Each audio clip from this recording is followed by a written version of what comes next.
சுறா கைடு 12ஆம் வகுப்பு பொதுத் தேர்வுக்கான புதிய பதிப்பு தற்போது பரபரப்பான விற்பனையில். மாணவர்கள் பொதுத் தேர்வில் அதிக மதிப்பெண் பெற உடனே வாங்குங்கள் சுறா கைடு. திருவாரூர் மாவட்டம் ஆலங்குடியில் கிரிக்கெட் விளையாட்டின் போது ஏற்பட்ட தகராறில் ஸ்டம்பால் தாக்கியதில் 23 வயது கொத்தனார் உயிரிழந்தார். விளையாட்டில் அஜித்குமார் வீசிய பந்தை எதிர்கொண்ட 14 வயது சிறுவன் ஒருவர் அவுட் ஆனதாகவும், ஆனால் தான் அவுட் ஆகவில்லை என கூறியவரை அஜித்குமார் தாக்கியதாகவும் கூறப்படுகிறது.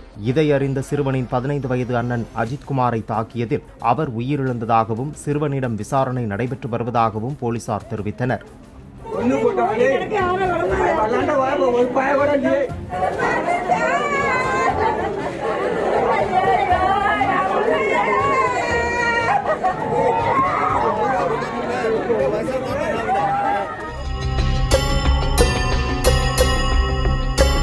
சுறா கைடு 12ஆம் வகுப்பு பொதுத் தேர்வுக்கான புதிய பதிப்பு தற்போது பரபரப்பான விற்பனையில். மாணவர்கள் பொதுத் தேர்வில் அதிக மதிப்பெண் பெற உடனே வாங்குங்கள் சுறா கைடு.